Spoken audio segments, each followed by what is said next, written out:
Alhamdulillah, Rabbil Alameen,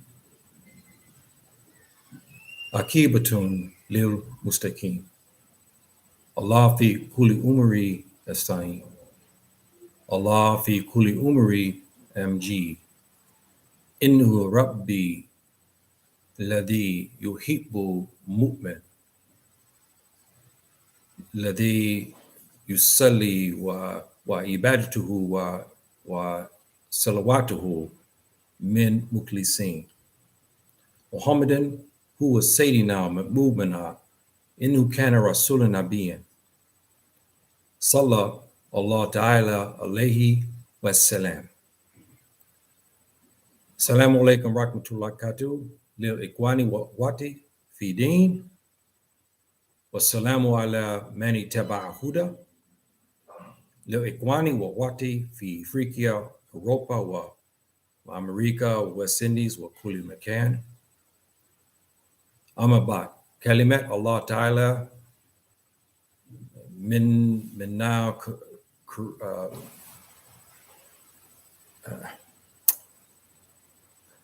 the Kareem's smelly old man. Kalimat Allah Ta'ala, Surah Mubarakah Muhammad. Bismillah ar-Rahman ar-Rahim. Alladina kafaru wa saddu an sabilillah adalla amalahum walladina amanu wa amilu salihati wa amanu bima أنزل على محمد وهو حق من ربهم كفر عنهم سيئاتهم وأصلح بالهم ذلك بأن الذين كفروا اتبعوا باطلي وأن الذين آمنوا اتبعوا حق من ربهم. صدق الله العظيم. كلمات الله تعالى from the Surah of Muhammad and the first three ayats. And this is a beautiful surah talking about our Prophet, والسلام, and talking about the traits and the traits of a believer versus that of the person, a hypocrite or disbeliever who is not guided by subhanahu wa ta'ala, his sunnah and his sharia. And it's indicative of what we have in store as far as the 77 traits. So with that said, thank you, my brothers and sisters. Assalamu alaikum, my dear sister Amina wa Bina. Thank you, my dear sister, for showing up, and those who will show up in the future as well. We're close now. We're almost, we have less than 10 left. And now we're getting to other areas of the traits that are not very difficult to accomplish. They're straightforward. There's not a lot to them. Like the other ones beforehand, we talked about some difficult subjects about like striving against the enemies and how do we do it and so forth and so on, because this is the criteria for the movement. And this is a trait that you must have in order to be classified as a movement, as a strong, devout believer. So with that said, these last remaining ones are very easy. They're straightforward. There's nothing complicated about them. Anyone can accomplish them. There's some ins and outs to that, in which I'll talk about some of that, but it's straightforward. Basically, it's straightforward. And inshallah ta'ala, as we finish this, we'll go back to the other chapters where we'll talk about the Aqeedah, and we'll talk about the words of the Quran. This is important chapters again, and we'll get into, again, it's Iman, but we'll talk about the Quran and the words of it. And very interesting how the Sheikh Islam talks about this in his book. And so we'll get back to that, inshallah ta'ala. Now, let's start this. We finished off with number 67, which again is a very pointed, very sensitive topic in a lot of ways. again, like we were talking about, because to strive against your enemies in this day and time, against the enemies of the deen, against Islam, is not easy to do. So I talked about that. Now we're getting into other personal things. 68 here, we have fulfill one's trust. This is, again, a human trait, and you have promises and you have trust that you must maintain. The Muslims have a firm understanding that when they have a mithaq, in Arabic, when you have a agreement, that you don't break this agreement. If someone breaks it, it's them. And we've seen this over a period of time that the Muslims have had these mithaqs with others, the disbelievers, and these treaties were held up a lot of times. A lot of times these treaties were broken and war broke out. But you also have to have that trust, those trusts with others. If you are working in the souk, this is a market, we call it in Arabic, where it's an open market where the farmers bring their goods, their produce in to sell. And you have, and also, like they bring in milk, lebanon, and so forth and so on. And say you are here, you're selling this to a mother's coming to you for milk to feed her children.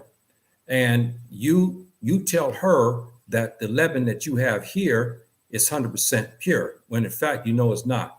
The trust like here has been broken. And also there's other things in the Sharia, we talk about this as well. We have some very interesting scenarios as far as Muslims, as far as trust. And I'll give you one that's very interesting about a time of war and about a time of other circumstances.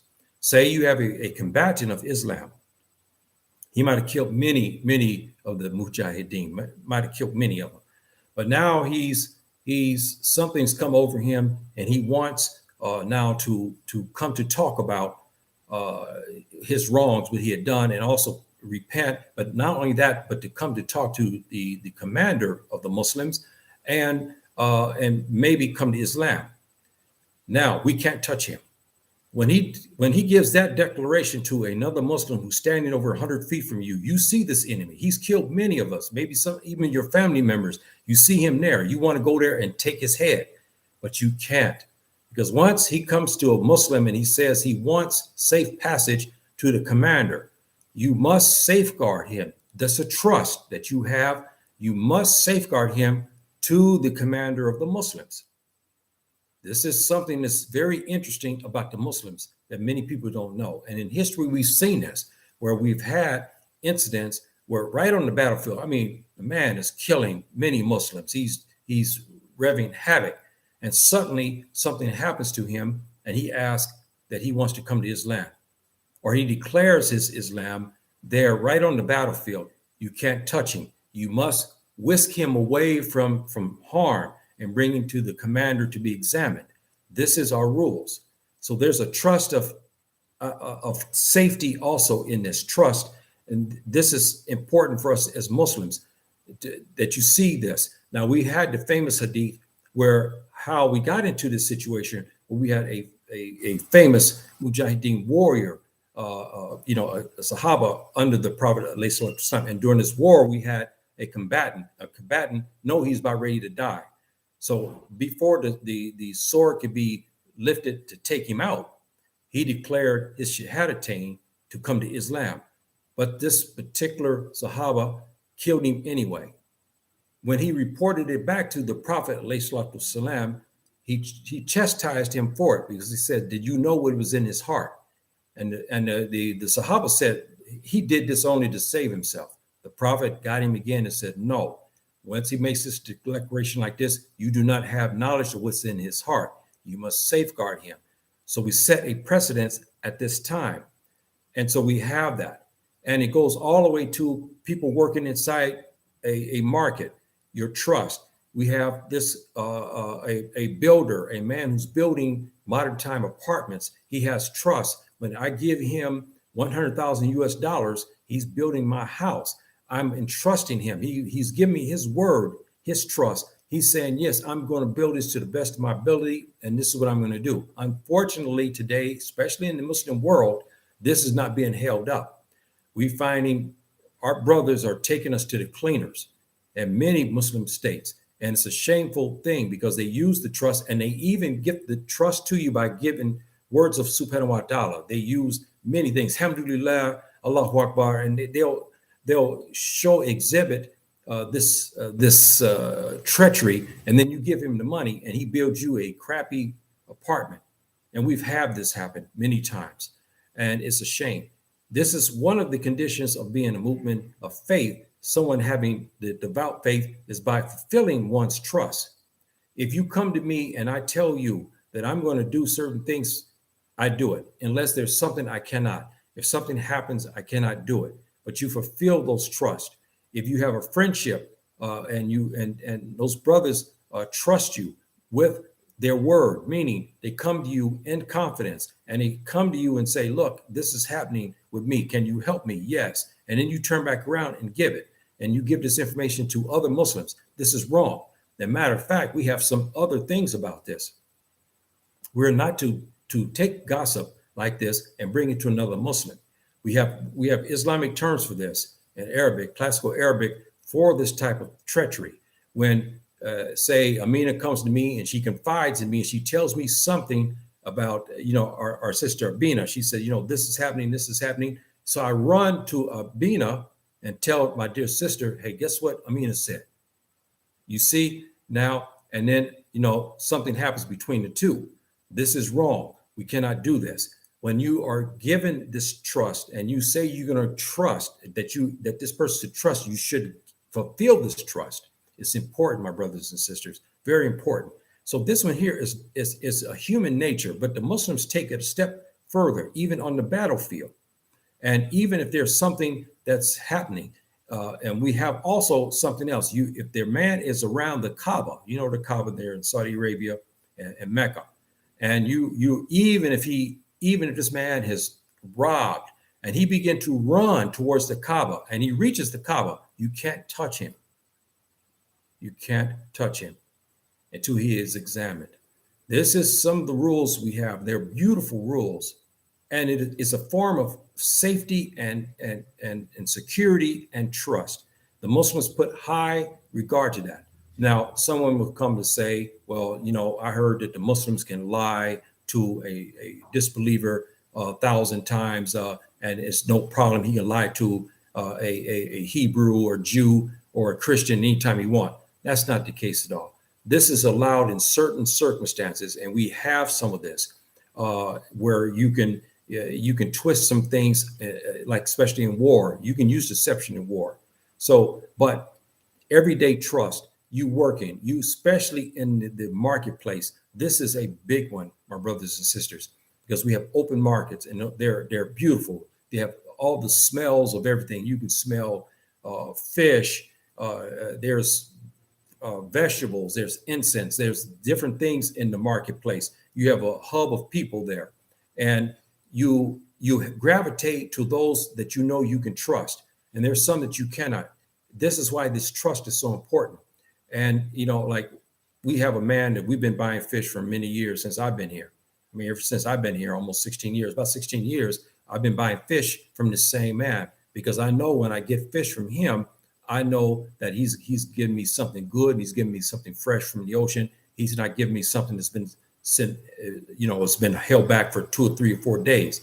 I've had that happen where I went to a person and my wife can attest, I mean, salmonella. I was very, very sick for a long time because this person was untrustworthy. He said the fish was fresh when in fact it wasn't. I got very, very sick from it. So that's how important trusts are. I never went back to that man, nor did I go to argue with him. I just left him alone and let subhanahu wa ta'ala deal with him. So anyway, in a nutshell, that's how that is for number 68, fulfilling one's trust. You have to do this. This is a part of Iman. You must fulfill those trusts, even with subhanahu wa ta'ala, even those things that you've done in private and so forth. And the trust of your family. The family knows they can depend on you. And this trust cannot be violated, because once this trust is violated, you know what happens. especially the trust between the wife and husband. It can be broken very easily over a series of events. And sometimes that trust cannot be built back up. So trust is very important in Islam that we must maintain and try to maintain to the best of our ability. We always ask subhanahu wa ta'ala, because he knows best, how can we do this? How can we fill our trust with our wives, with our children, with our community, and so forth and so on? This is important, and that we should maintain that. Sometimes it's easier said than done. We know that because we're human beings, we will err. But we try to do the best we can with our trust when we convey this out, especially those who work in commerce and are selling things, and they can't be trusted, and they swindle the other Muslims. This is shameful, and as this is happening far too often. Okay, number 69, to give loans to those who are in need. This is a beautiful trait. And in Islam, we stress this. We have something that we call sadaqah, and this is giving alms to people in need and giving loans. And here, for those who are not Muslims, or those Muslims that have forgotten, when we loan money here, we don't use the American banking system. We don't use the French banking system, or the British, or the Japanese, or the Chinese. We use the Islamic system, and we do not use interest. We do not use that to use it against our brothers. We have methods to our banking system, but to give loans when in need, this is something that happens here in the Muslim world a lot. You'll have a young couple come in, they don't have the money. And so what they'll do is, again, we go back to 68 with trust. They'll come to you and they say, Yahya, please, can you loan me 8,000? So I give 8,000 US dollars, say for instance. Another brother, Ahmed over here, he's been given that they swear that they will pay the money back, and maybe Ahmed gives another 7,000, so forth, and maybe there's 4 or 5 people to give enough money to this young couple, and they say they're going to pay it back, and they'll pay it back in increments. We trust them at that.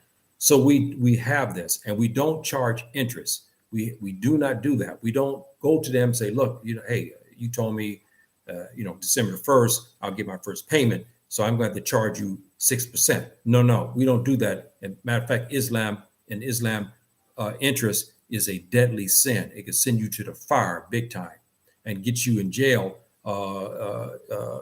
if we lived under the Sharia state. But unfortunately today, most of the Muslim countries today have fallen prey to the Western banking system, and they use interest, which is shameful.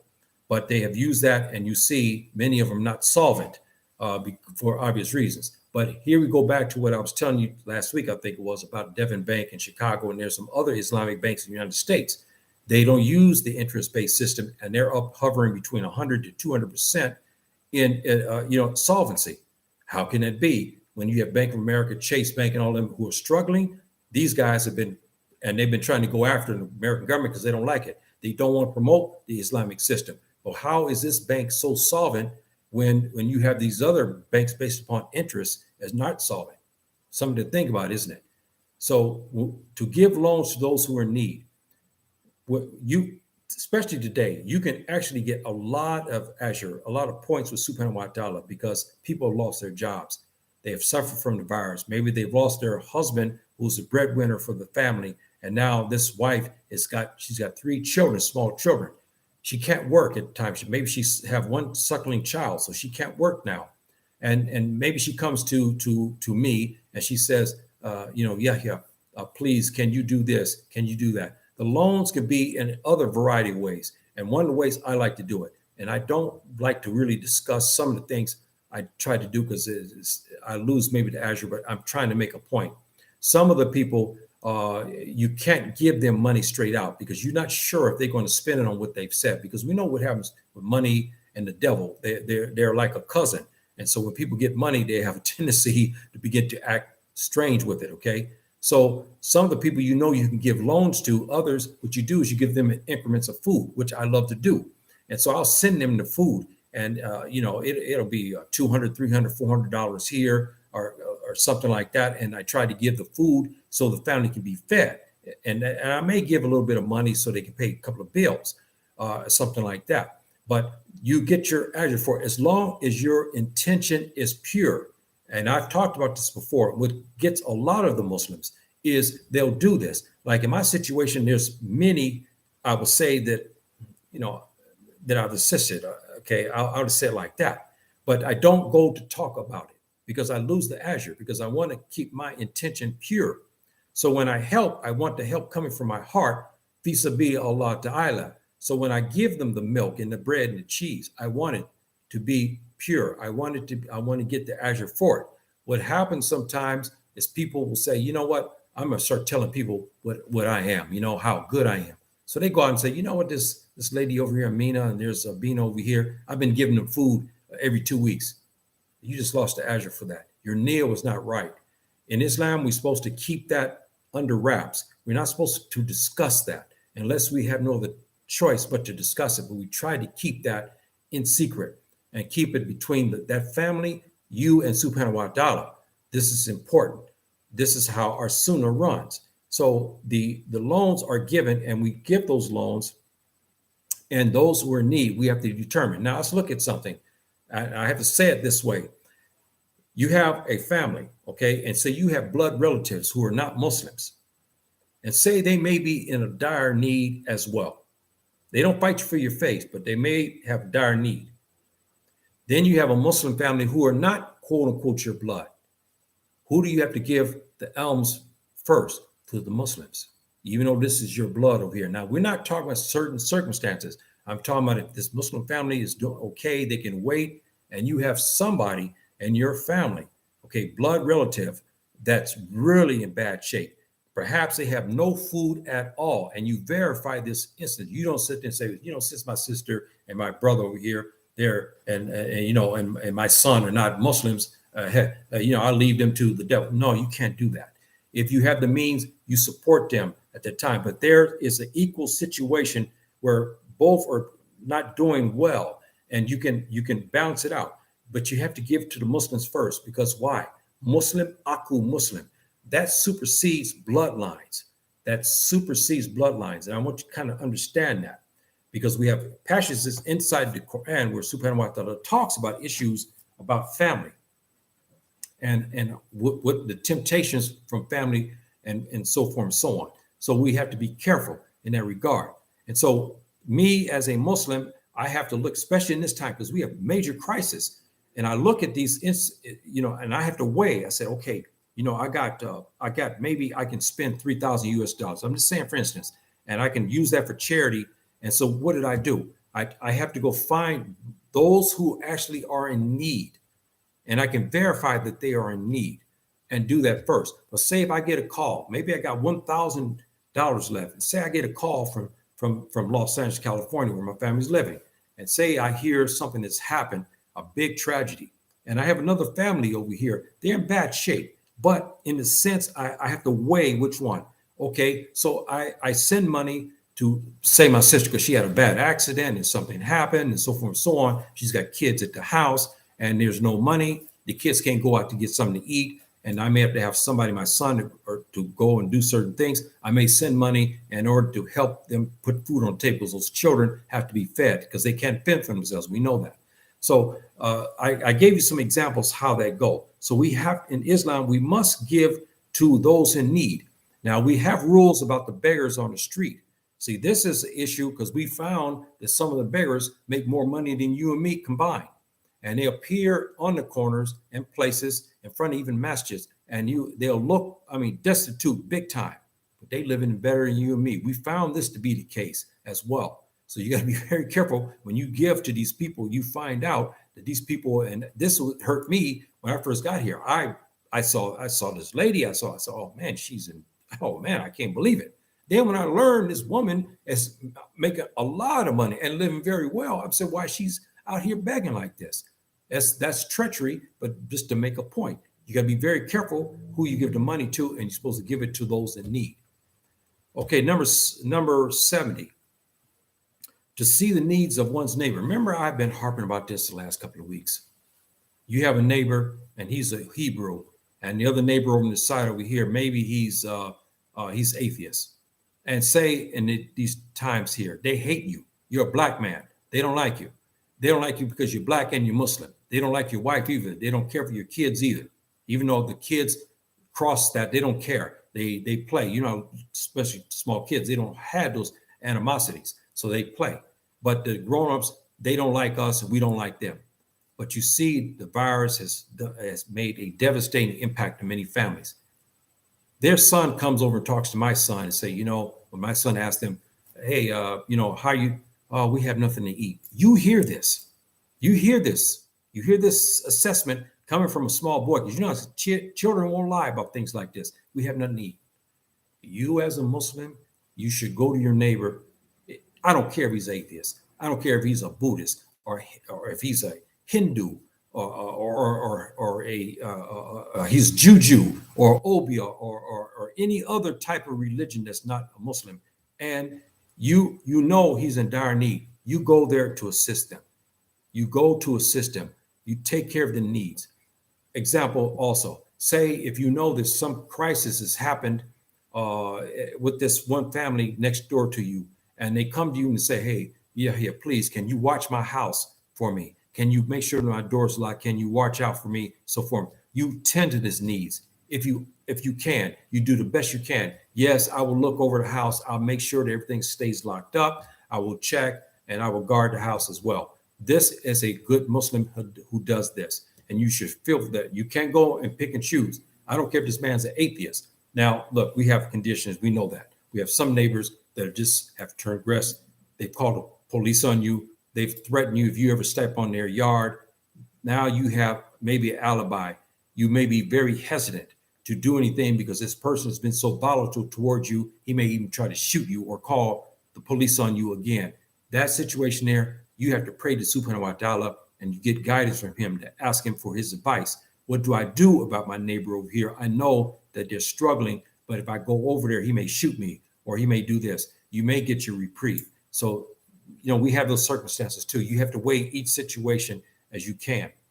So I hope that explains that one. That's not too difficult to tend to one's neighbor's needs. That's not very difficult. Number 71, to ensure that one's income is pure. This is a big one today. Very big.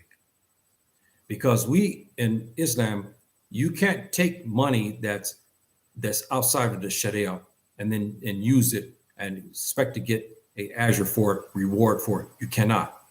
Here, keeping that income pure, meaning if you work, even if you work the streets and you're cleaning dog mess out on the street, that's still halal. You're working to fulfill your responsibilities as a husband and so forth and so on. Even though it may not be the best work, but he's working correctly. You go out there to sell drugs and you make money. That income is corrupted. You steal and you go steal some couple of sisters' purses with their phones, and then you go and sell it to a pawn shop of some sort. That money is haram, is no good. That money is not pure. If you get this money in some kind of scheme that cheats another person, it's not pure. It's gone. You have to be very careful to ensure one's income is pure, to keep it that way. Make sure that you earn it. We have a thing about interest, as you heard me say here, that we have a very, very strict rules about gaining interest and using interest and abiding by interest in loans and so forth and so on. This is why you notice inside the United States, it's very difficult for Muslims to buy homes, because the minute they buy a house, they attach the interest base, and that's haram. We cannot accept that. So we have to keep our income pure. If you're working on construction, you're working as a babysitter, you have your daughter, maybe she's 19, she's in college, and she makes a couple of extra dollars a couple of times per week. A couple down the street says, hey, can your daughter come and babysit my children so me and my husband can go out? And so she makes a couple of dollars. That's pure money. There's nothing wrong with that. She babysits their young children there for 3-4 hours until the couple gets back. She makes a couple of, $10, $15 or whatever the situation may be. That money is okay. There's nothing wrong with that. It's pure. So that is basically almost, it's straightforward. If you're selling drugs, that money is not pure. If you know that you got it by cheating somebody, it's not pure. That money is corrupted. Number 72, spend according to the Sharia. We just kind of touched on that. This is important for the Muslims, to spend that money that income according to the Sharia. That's right. Again, if I have a lot of money, I can't go to the market and buy a bunch of wine.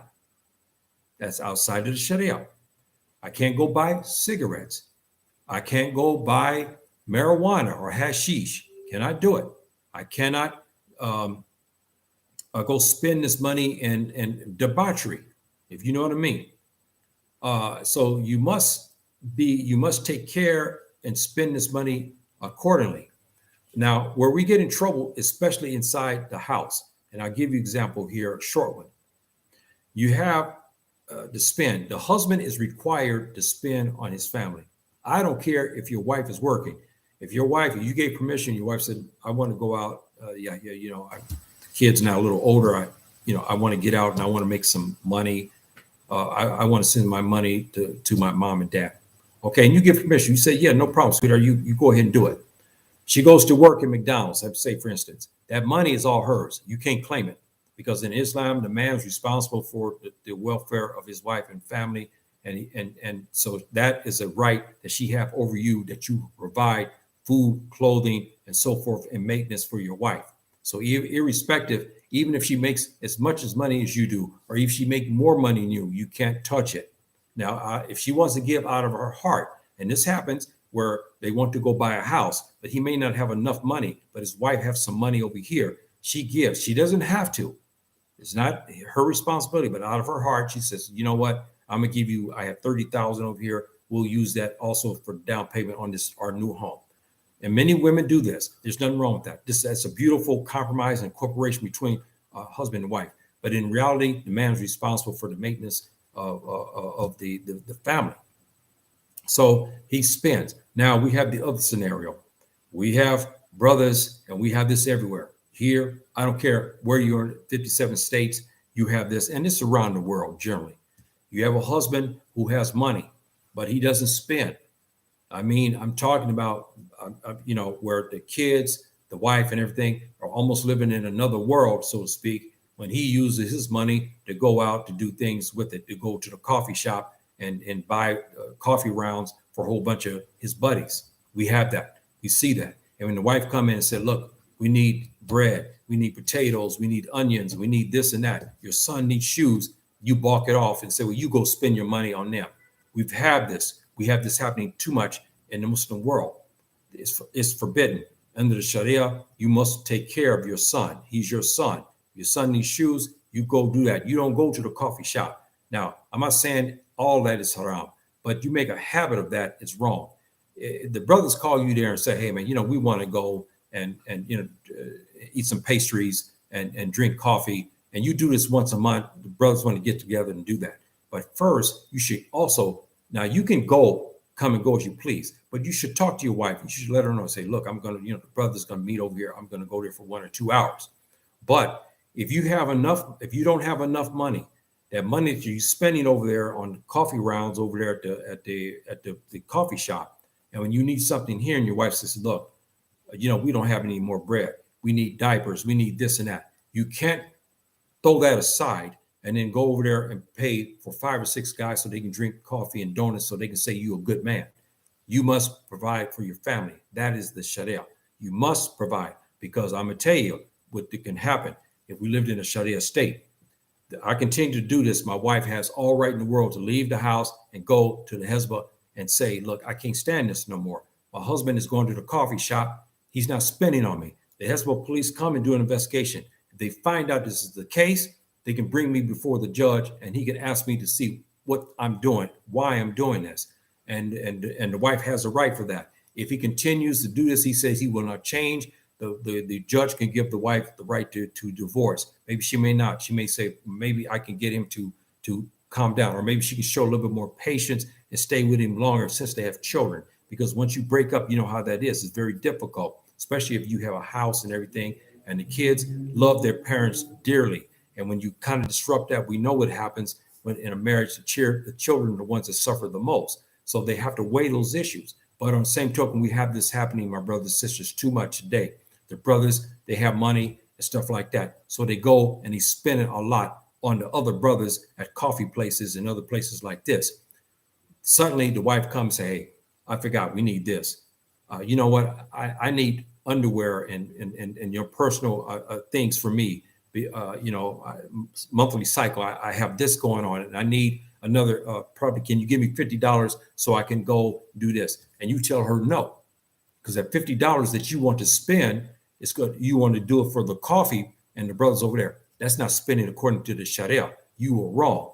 And over a period of time, your wife has the right to go to the Hezbollah and say, hey, Yahya's doing this to me. She has that right under the Sharia. That's right. That's her right. If she's been coming to me and said, Yahya, I have not had this. You're not putting food on the table. I have to go out and buy the food. You're spending 3, 4, 5 days per week at the coffee shop with a whole bunch of men, and you're spending loads of money when we need stuff here, and you won't do it. She has the right to go to the Hezbollah police. The Hezbollah are those who enforce the Sharia. They're like policemen, but they enforce the Sharia. And then she can complain. They do investigation. They watch and look, and they see me going to and from to the coffee shop. And then they come and grab me up and say, hey, man, guess what? Yeah, I got a complaint, brother. You're not spending on your family. And I see you spending $100, $200 3 times per week over on the coffee shop. I can get in trouble for that. I mean, I can get in serious trouble, and they can come take me to court. And you don't want that to be out there, because the public will know what you have been doing. And nobody wants to be exposed that way. But that's how it's supposed to run in the Sharia state. But we don't have pure, Sharia states in most places. But this is the way it's supposed to be. So make sure that you spend according to the Sharia, my brothers and sisters. This is important. Number 73, to reply to one who has greeted you. The Muslims are noted for this. This is one of our beautiful traits. And do you know that all of the prophets of old had this same trait, where they gave in the language Hebrew, shalom alaikum, the Muslims, salamu alaikum. And then we have other formulas, because we are bounded to give this, because we wish the best for our brother.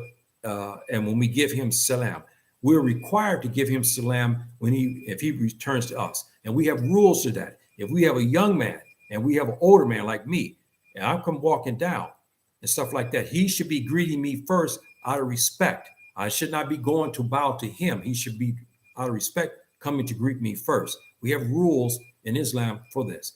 But I'll give you something about this, because we have things like you heard me say before, the mujrimeen, the criminals, those who out there who are doing things, and especially come after the Muslims who go to the masjid. They'll come and use, can you believe this? They'll come to use the words of subhanahu wa ta'ala, those beautiful words of heaven, Jannah. Assalamu alaikum, rahmatullahi barakatuh. They'll come to you and tell you that, when in fact, they're there to harm you. They use these words. You don't have to respond to these bastards. I have to call them what they are. You don't have to respond to them. And I'll give you a story that somebody will say, oh, no, I'm a Muslim. No, even if he's this, let me give you something. A precedent was set on this. If you know the story of Khalid, Saif Allah, okay, one of our greatest generals, never lost a battle. If you read the journals of the Romans, they talk about Khalid and how he was, and how feared he was, and how magnificent he was, and his generalship of the Muslim army. He was some kind of a brother. He was one of a kind. No man has been ever to equal what he's done. And this great warrior was sent, Prophet ﷺ sent him to Yemen, because why? There was stuff going on in Yemen that they were making Muslims suffer. So what happened? He dispatched Saif Allah. Saif Allah means a sword of Allah, and he was that. Never lost any battles. Everybody knows his reputation. They sent him to Yemen. When he came to the Qabila, where the Qabila, it's the village, okay, the clans of where they were living. He came. They knew he was coming because the guards and the people out on the frontier reported. They said, Khalid is coming. Everybody know who he is. They know about his sword. They know he cannot be defeated, because that sword, they know, is Saif Allah. So they got together and they tried to formulate what they were going to do. Then what happened? As Khalid came, they ran to Khalid and gave salam to him. They gave salam to him. He refused to give it. So my argument to the Muslims who will listen to this and say, no, even if this guy's a miscreant and he speak to you, you're required to speak back. Or you know this guy to be a fornicator and you see him out there, he coming to you and you are not required to speak back. Now, let me preface that. If this guy's going to beat you and I've had this happen, but I refuse. These miscreants come to me and they come and they try to force me. No one else, I mean, they see here's other people walking. They come to me to force me to just give them salam back. I won't. I explain things to them. I won't give it back to them because I know who they are and what they are. So I gave you the precedence on this. Khalid, Saif Allah, Radiyallahu, when he got to these guys, they came to them. I mean, they came to him and they gave him salam. He refused to give it to them. He began to order them. He asked, who took the nose of the Muslims? Who took the ears of the Muslims? Who gouged out the eyes of the Muslims? He began to ask questions about that. He didn't give these people salam. That was a precedent to show you the miscreants, that people were doing things. I mean, I'm talking about overboard, going there extra in what they're doing. You don't have to give them salam in those circumstances like this, like these miscreants who go after Muslims and so forth. And they come to you talking about salam alaikum. But if they got a gun at your head and say, man, you're going to give me salam, you do it. But subhanahu wa ta'ala knows in your heart. But I'm giving you that scenario just to show you that the salams are important and a must in the Muslim world. But on the same token, they don't go for every person just because this guy say he's Muslim. Now, so that's important. And you read the story, it's very interesting what Khalid did. There's some other stories concerning that, but for brevity, we'll leave it because Khalid is the one I like the best to show, because I was worried about that at one time. I was a new Muslim and I was worried because when I came here, you know, the Tuba was sending criminals after me a lot and they would give me salam and I didn't know what to do. And I didn't feel it was right for me to return it because I know what they were there for. They were there to come after me, to follow me, to spy on me, to make my life rough after I go to the masjid. And then when I found out about this thing, I stopped to speak to them. They come and say salam to me, I won't say it.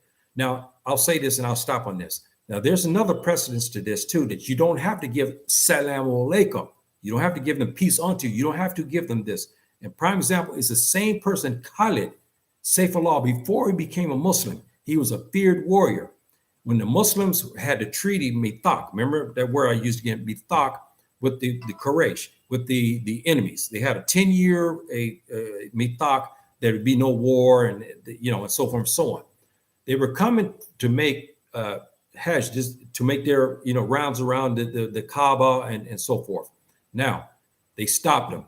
And there was some things that happened and so forth and so on. Anyway, Khalid come down. He was a Muslim at the time. He come down to see the Muslims. They sent Bilal to greet him. Bilal did not say salam alaikum. He said salam lak. Peace to you. He didn't say salam alaikum. You see? So that's another precedence for you. And I've done this. When I got miscreants like this, and they say something, and I may salam alaikum to them. Peace to you. There's many of them, this grammar. There's many of them, you say one thing, but I didn't give them salam alaikum. I didn't give them that. I said salam lak, peace to you. That's it. You can do that. Bilal set a precedence when he did this with Khalid before he became a Muslim. He didn't give him salam alaikum. That's what you give to the Muslims. He was a disbeliever, so he gave him salam lak. So that's a lesson in some of grammar too, but and how we greet the Muslims, how we greet one another and the enemy as well. Number 74. Now we have something on this as well where when people sneeze, and I'm notorious for this. My wife always laugh and make giggle about this. I don't give the proper response.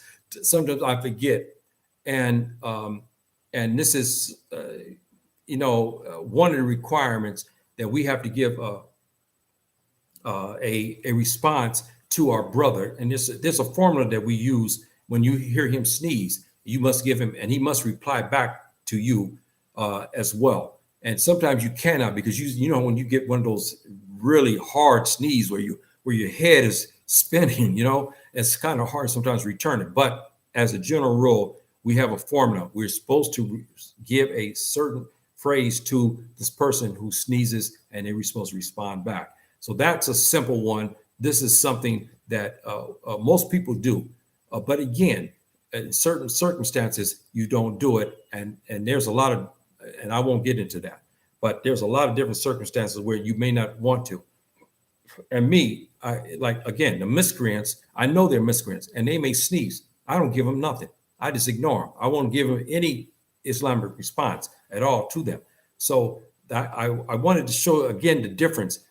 If there's somebody, even if you don't know this person, you see this man walking out and he sneezes, you offer to him. But you know this guy's a miscreant. No, you know what he is. He's out there robbing and stealing. You don't give it to him. He don't deserve that respect from you.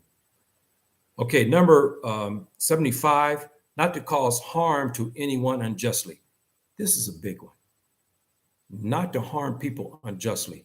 We're human beings. Sometimes we do things like this. We have to be very careful, my brothers and sisters, when we can harm people by our tongues, by our hands, and we can do things that can hurt another. And we must follow the Sharia.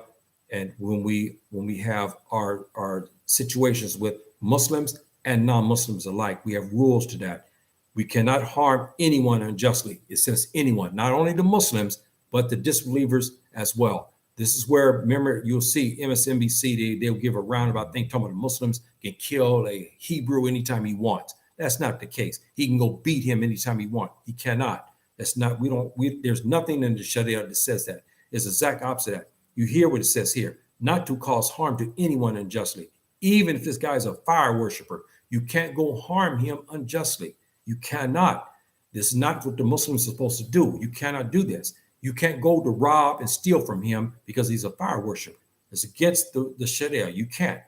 And you can't use the excuse, well, he's a fire worshiper, so what is he? We don't care about that.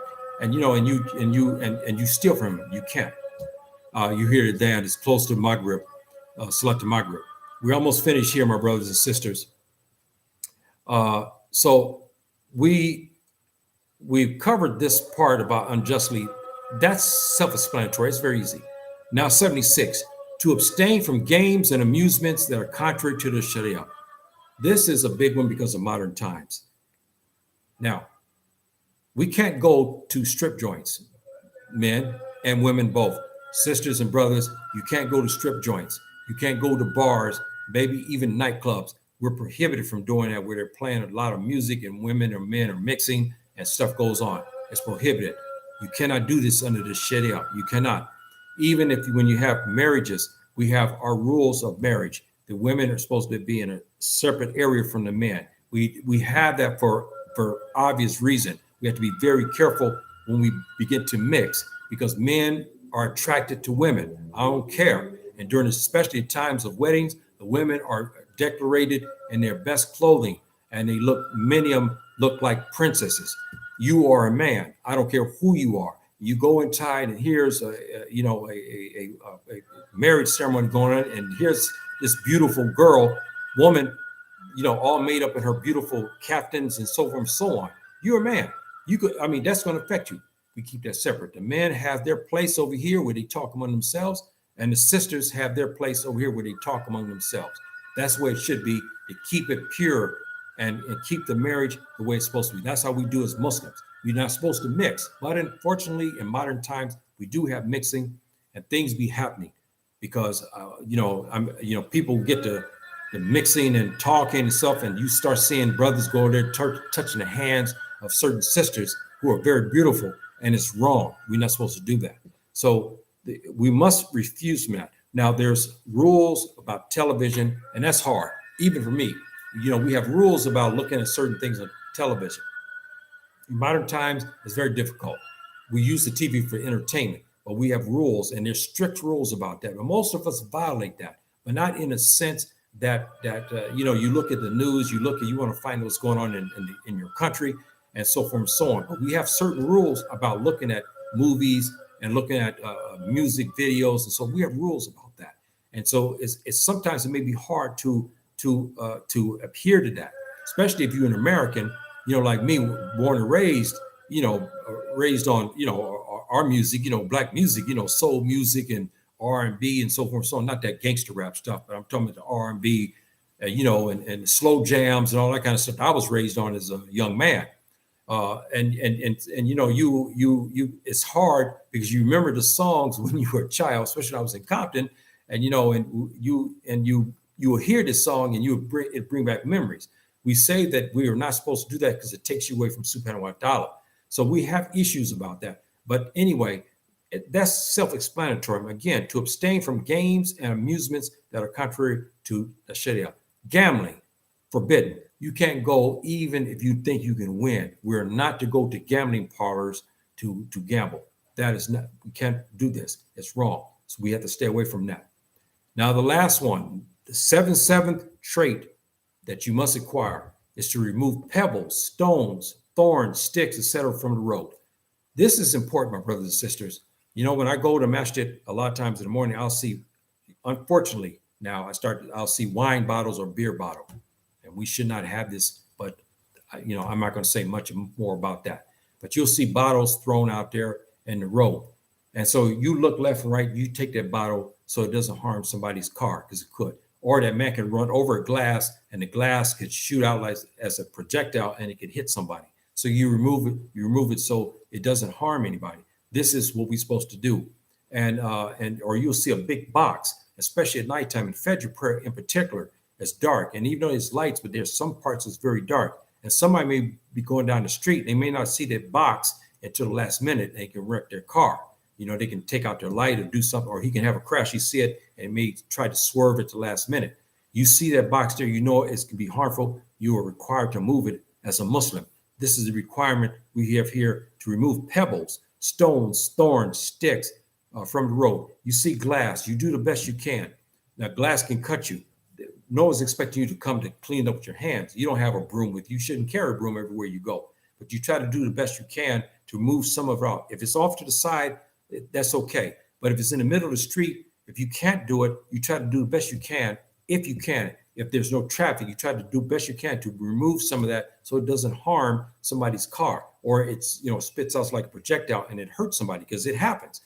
Kids can be walking out and the car runs over a bottle or glass, and that glass spits out and goes into the skull of some kid. This happens. It can happen. So we have to be very careful when we walk in. I'm not saying that you walk down the street looking for it. No. But when it happens to you and you're walking, you see a car that maybe is 200 meters and you see a big box there. You run to take that box out of the road so it doesn't harm that person, irrespective of who that person is. You should just do it because you're required to do it. You see, this is a trait of Iman, of faith, by removing the stones and pebbles and thorns and stick from the road. It's important. If you're walking down a road and you see a lot of debris there, stuff, there's bottles, everything, move it out of the way. Move it out of the way. Banana peel, you see that, kick it out of the way, move it out of the way so someone don't slip and hurt themselves. That's how that is. So my brothers and sisters, we finished the 77 traits. Alhamdulillah. And I hope that you have did your research on them, and now you've tried to emulate those and try to adopt those things as part of your faith. It's important that you do it because you will be asked about this, and you must obtain these in order for you to maintain your Islam. Is important. So we went over to 77 in the last couple of weeks, beautiful 77 traits. And I'm hoping that you take this time to go over them and try to adapt to them and try to learn them and then enforce them in your lives, because this is important that you do that as Muslims, because we're required to follow the guide of our Prophet, alayhi salatu wassalam. And when we have rules and we have things that help us in faith to get us closer to subhanahu wa ta'ala, we should follow. This here will get you closer to subhanahu wa ta'ala by following the 77 traits here. Some of them are more difficult than others, as you heard me talk about. All of us have certain things we have. Maybe one brother, he has a hard time with drinking, and he falls prey to drinking wine sometimes. You heard about mine. I have certain things that I struggle with, and all of us have something. So we must do our best to conquer those shortcomings that we have. We do the best we can. We will always, we're never going to be able to walk perfectly in our life. You just cannot. You're going to commit sins, and you try to limit those sins. But when you do, you ask for repentance, from Subhanahu wa Ta'ala. But this guide here, the 77 here, if you follow them, you're on your way. I mean, you are on your way. You are one beautiful human being. If you take these 77 traits here and you master them and you enforce them, you are one beautiful human being, period. Muslim, whatever, you are one beautiful person to follow this, because this here, I mean, every condition is followed. I mean, every condition is explained to you. And so you must try to adhere to this, my brothers and sisters. It's important. These 77 traits are no joke. They are beautiful and they're easy to accomplish. There's nothing so hard about them. There's nothing here that's required that you spend a lot of money or something like this. There's nothing here that take you away from your family or something. These traits are designed to help you to get you to the point where you go to Jannah, to heaven. This is the objective, and to be the best person you can in this life, so you can get rewards for it, especially in the hereafter. So my brothers and sisters, thank you for showing up these last couple of weeks. I know this is mundane for some, the Muslims, and others to go over these types of things here. But we as Muslims have to take sometimes the things is mundane. We have to learn from that and take some of the things that are exciting that we may like more or less. There's certain subjects I like more than others, but I have to maintain that middle ground. And so the 77 traits are again, no joke. They're beautiful. They're beautiful traits. And my brothers and sisters, I hope that you try to get them, learn them, and enforce them. My dear sister, Amina, thank you for showing up. My dear sister, my competent sister here, Albina, thank you for showing up. And those that's listening and those in the future, I hope that you got something out of this. And I'm hoping that you stay tuned next week, inshallah. We'll start. Now, I may do one program on a group of people that maybe you might not have heard this term before, but it's an encompassing term that affects the Muslims, and it has to do with the Quran. And I may give something on that. I'll ask Subhanahu wa Ta'ala to give me guidance on this. And then we'll start back on the courses of the Aqeedah again, which we do. Again, we'll start talking about the Quran in these episodes coming up, inshallah ta'ala. So thank you very much, my sister Bina and sister Amina, and those that are there and those in the future. And I'll leave you with the beautiful words of Jannah. Salamu alaikum. Rahmatullahi wa barakatuh.